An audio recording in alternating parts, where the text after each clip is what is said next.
শ্রদ্ধাপূর্ণ আমি নমস্কার জানাই। আপনারা শুনেছেন যে তৃণমূল কংগ্রেসের জননেত্রী সভানেত্রী আমাকে আবারও দ্বিতীয়বারের জন্য মনোনীত করেছেন।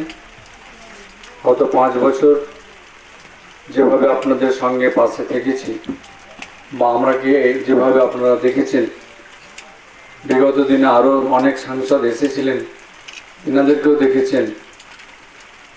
কাজে বিচারটা আপনাদের উপরে আমি ছেড়ে দিচ্ছি। আমি প্রার্থী হিসেবে আপনাদের সকলের কাছে আহ্বান রাখবো যে কোনো প্রার্থী আপনাদের কাছে আসবে, তিনারা চাইবেনই আপনাদের কাছে ভোটের বিষয়ে। আমিও চাইছি যে আবারও আগামী 5 বছর আপনারা আপনাদের পাশে থাকার, আপনাদের সেবা করার সুযোগ করে দেবেন আর কি। শুধু আমি একটা কথা আপনাদের জানিয়ে রাখি যে সংসদ তহবিল থেকে যা খরচ হয়, নবগ্রাম আমার কাছে খুব অন্যতম।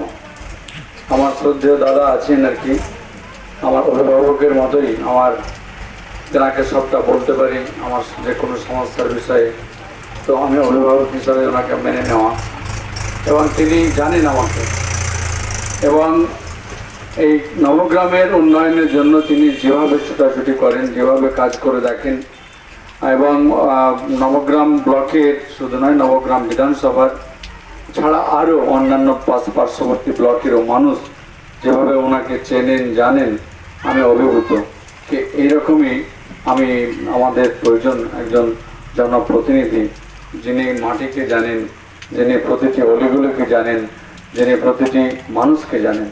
আমিও ওনার পাশে থেকে অনুপ্রাণিত হয়েছি এবং ওনার চলার পথকে আমি পাথেয় করে আগামী দিনে আমি চলতে চাইছি। কাজে সেই চলার জায়গাটা আমাকে আপনারা দুহাত তুলে আশীর্বাদ দিয়ে আমাকে সেই জায়গাটা করে দেবেন। আমি এই আহ্বান সকলের কাছে রাখছি। ধন্যবাদ। সকলে ভালো থাকবেন।